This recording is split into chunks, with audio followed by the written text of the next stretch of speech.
যে আমি জনগণকে সবাই থাকতে।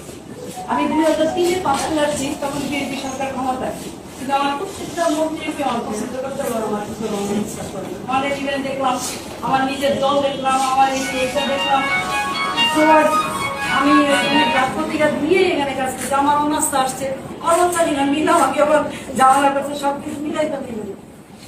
আমি তো আপনি মনে করেন এরকম, হ্যাঁ এটা সত্য, একটা জায়গায় এতদিন কাজ করছি, কিন্তু আমি সবসময় কয়েকদিন 5 তারিখে করতে গেলে সবসময় আমাকে বলছি, আল্লাহ তুমি যেটা ভালো মনে করো ওইটাই জন্য আমার জন্য। এবং সর্ব অবস্থায় আলহামদুলিল্লাহ, এটা আমার মা শিখেছে আমাকে, যে যত বিপদে আসুক আলহামদুলিল্লাহ বলবা, কারণ তুমি জানো না এইটার পিছনে আল্লাহ তোমার জন্য কি পরিকল্পনা করে রাখছে। সুতরাং এই যে কম নেওয়া, কম খাওয়া, কমে সন্তুষ্ট থাকা, এটা আমি আমার মার থেকে শিখছি। এবং এই জন্য আমি আজকে এখান থেকে হাসি মুখে যেতে পারতেছি, আমার এতটুকু খারাপ লাগতেছে না।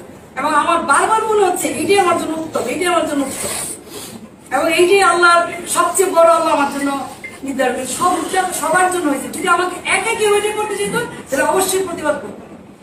যেহেতু সমগ্র দেশে একটা বিশেষ পরিস্থিতিতে বিশেষ সিদ্ধান্ত নেওয়া হয়েছে, ওই সিদ্ধান্তের প্রতি সম্মান দেখা আমি থাকতাম। দেখাবো আপনাদের সাথে, ভালো থাকেন সবাই, সুস্থ থাকেন।